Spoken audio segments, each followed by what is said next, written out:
आज हम पढ़ेंगे कक्षा 10वीं गणित अध्याय 1 जिसका नाम है वास्तविक संख्याएं। इसके अभाज्य गुणनखंड विधि से एचसीएफ और एलसीएम ज्ञात करने वाले सवालों को पढ़ेंगे। इससे पहले भी हम पिछले 3 वीडियो में अभाज्य गुणनखंड विधि से एचसीएफ और एलसीएम ज्ञात करने वाले 6 सवालों को हम देख चुके हैं। अब आज हम अगला 7वां सवाल देखेंगे यहाँ पे।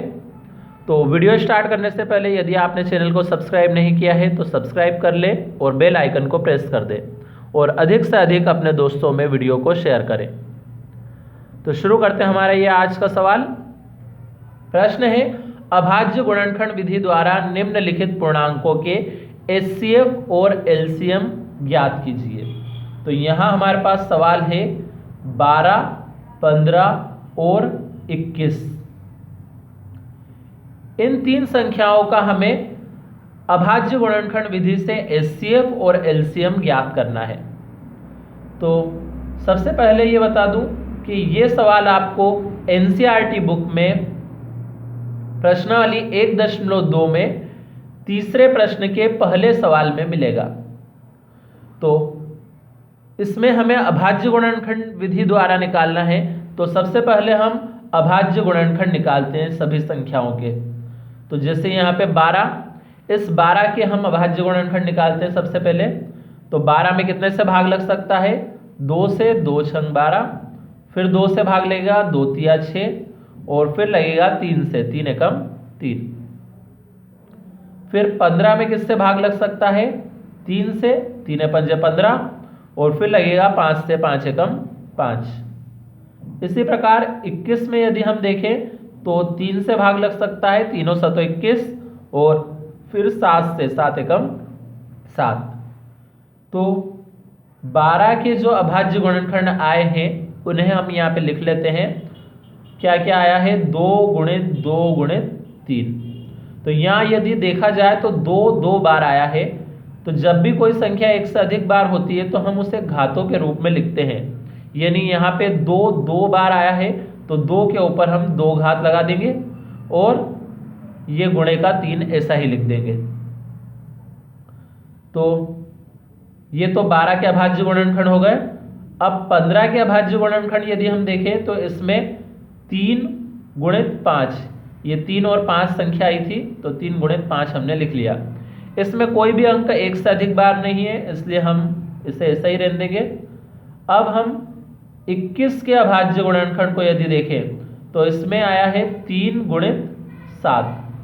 तो इसमें भी कोई ऐसा अंक नहीं है जो एक से अधिक बार आया हो इसलिए हम इसे भी ऐसा ही रहने देंगे। अब हम निकालते हैं 12, 15 और 21 का एचसीएफ। तो एचसीएफ निकालने के लिए हमें क्या करना होता है? ऐसे अंक को लेते हैं जो सभी में आया हो उसकी छोटी घात। तो यदि हम देखें तो कौन सा अंक सभी के अभाज्य गुणनखंड में आया है? ये 3 12 के अभाज्य गुणनखंड में भी आया है, 15 के अभाज्य गुणनखंड में भी आया है और 21 के अभाज्य गुणनखंड में भी आया है।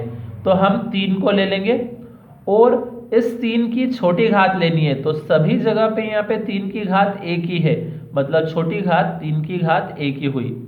तो यहाँ हमने सिर्फ वो 3 को लिख लिया। अब 12, 15 और 21 का एलसीएम निकालेंगे। तो एलसीएम में हमें जो अंक सभी में आया है उसे तो लिखना ही है, साथ में जो अंक सभी में नहीं आया है उसे भी हम लिखेंगे। पर ध्यान ये रखना है कि जो अंक सभी में आया है उसकी सिर्फ हम बड़ी घात को लेते हैं, छोटी घात को नहीं लिया जाता। तो सबसे पहले तो यदि हम देखें तो ये 2 की घात 2, भले ही सब में नहीं आया है तो भी इसे तो लेना ही है।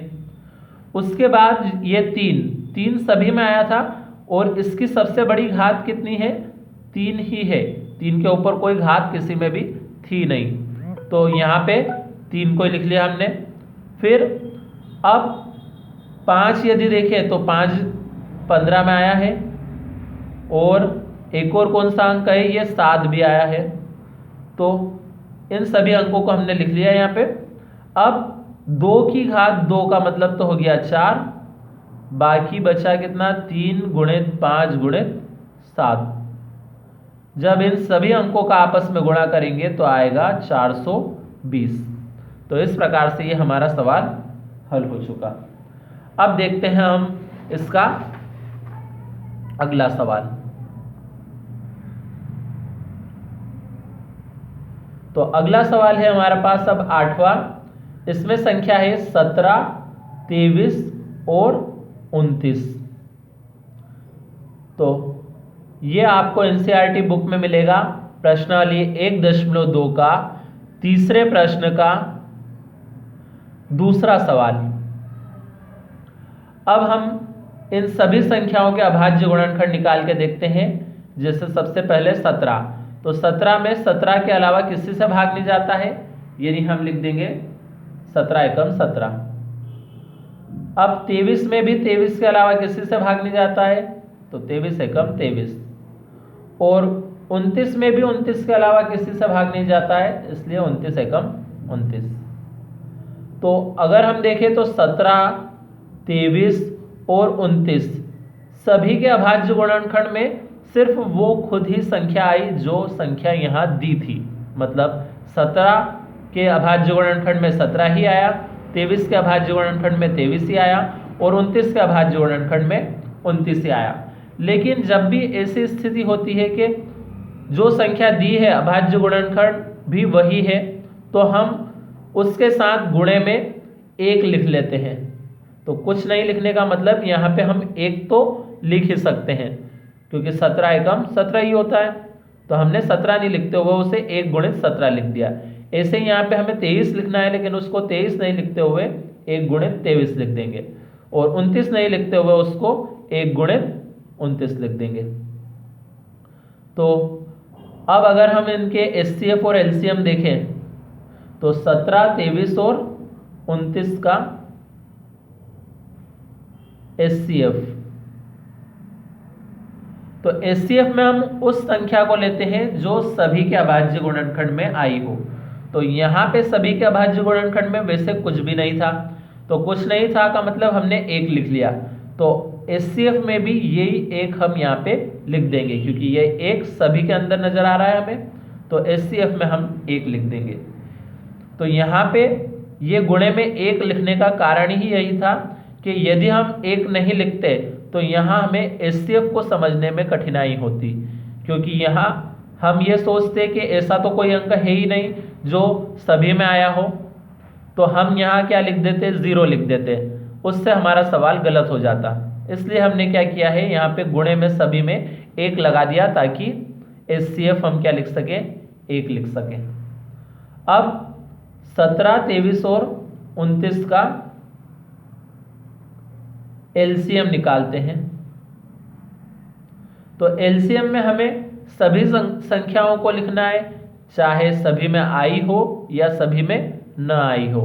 तो यहाँ 1 लिखना भले ही जरूरी नहीं है कि हम 1 लिखें, नहीं भी लिखेंगे इस 1 को तो चलेगा। हम सिर्फ किन किन को लिख लेते हैं, 17, 23 और 29 को। और यदि आप लिखना चाहें 1 तो 1 लिख भी सकते हैं, फर्क कुछ भी नहीं पड़ेगा। उस 1 का तो 17 में गुणा होने पे वो 17 ही आना है, इसलिए नहीं लिखा है उसको 1 को।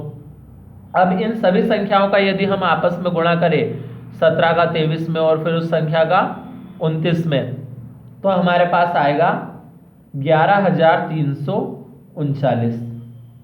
ये इसका एलसीएम है और एचसीएफ है 1। अब हम इसका अगला सवाल देखते हैं। अगला सवाल है 9वां सवाल। ये एचसीएफ और एलसीएम ज्ञात करने का आखिरी सवाल है हमारे पास। तो अब संख्या है 8, 9 और 25। ये आपकी एनसीईआरटी बुक में प्रश्नावली 1.2 का तीसरे प्रश्न का तीसरा सवाल है ये। तो अब हम इसके सबसे पहले अभाज्य गुणनखंड निकालते हैं। तो 8 के यदि अभाज्य गुणनखंड निकालें तो 8 में भाग लगता है सबसे पहले 2 से, 2 चौक 8, फिर 2 से, 2 दूनी 4 और फिर 2 से, 2 एकम 2।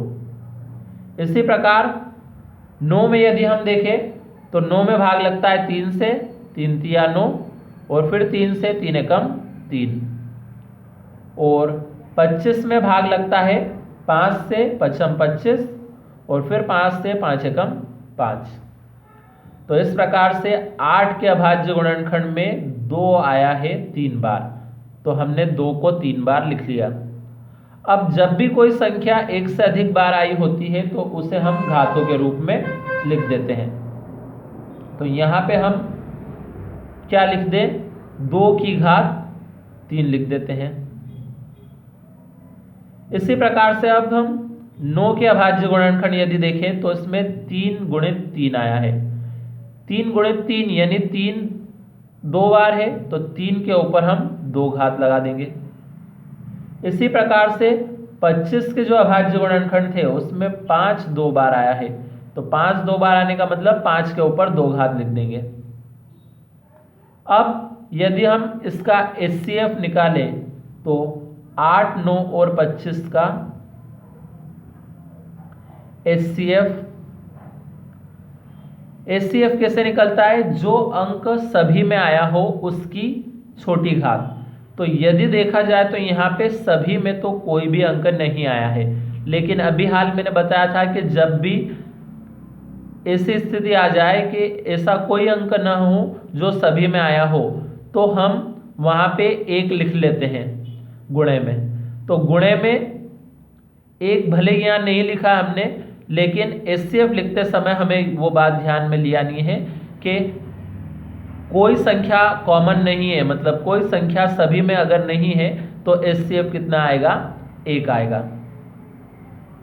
अब इसका LCM देखते हैं तो 8 9 और 25 का LCM।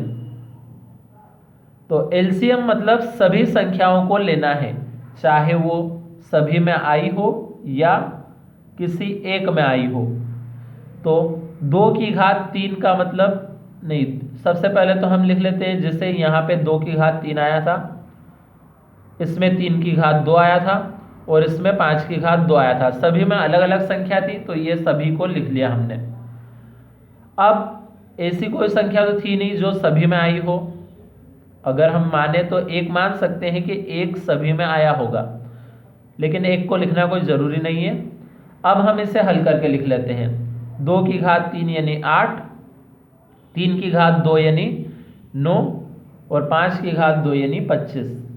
जब हम इनका आपस में गुणा करेंगे 8 9 और 25 का, तो आएगा हमारे पास 1800।